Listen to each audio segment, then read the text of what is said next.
Yun, ano tawag nun yung pinag-aanuhan natin kagabi?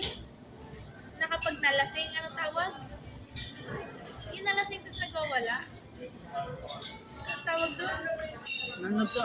Ano yun, joke. Mahilig mag-ganon yung tatay niya. Pag nakainom ng bubugbog. Yan. So, yun yung kinalakihan nila. Tapos, ano tawag niya? So, nagkaroon siya ngayon ng goal na pagkalaki niya, pagka magkaasawa na siya, nagsabot sila. Sabi, once na tinaasan mo ko ng kamay, hindi na yan bababa. Kumbaga, wala nang, hiwalay na agad. Simula pagkabata ko, binugbubog ko na ako, hanggang pag-asawa ba naman. Yun, tapos American style din sila. Kanya yung pera na sa kanya din yung pera niya.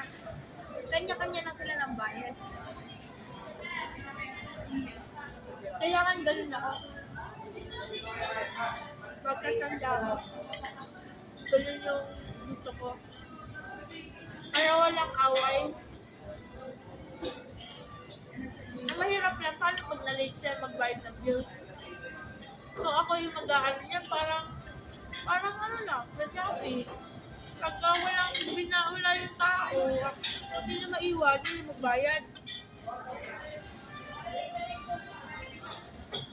Ganun yung kailangan natin may pera. Iba yung hinana namin, yun, sa anak. Iba rin yung kaming dalawang nagpundar. Ganun, para kapag maghiwalay man, kundugal, yun mo na, yung ahap eh. Ang hayahay dyan, anak.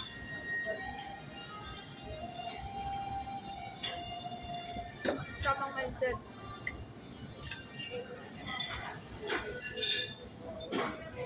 Kaon ba? Sige lang. Kwento ka lang. Ano ba ang kwento ko? Ang tamang mindset mo. Basta ayoko yung manudyo.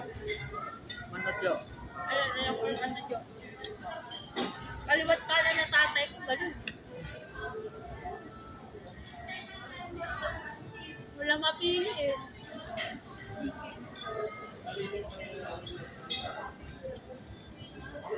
Sobra ba ko?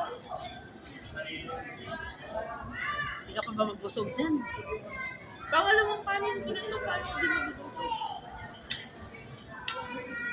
Yung short sura ba? Kasi cute. At nga yung busog na ako. Paano pa ako nito ano tawag doon yung pagka-nagsusuot tayo ng palda? Hijak. Oo. Paano ako makahijak nito na hindi na wala mo dyan.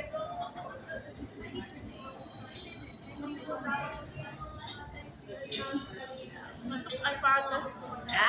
Matukan pa ako sa ribs.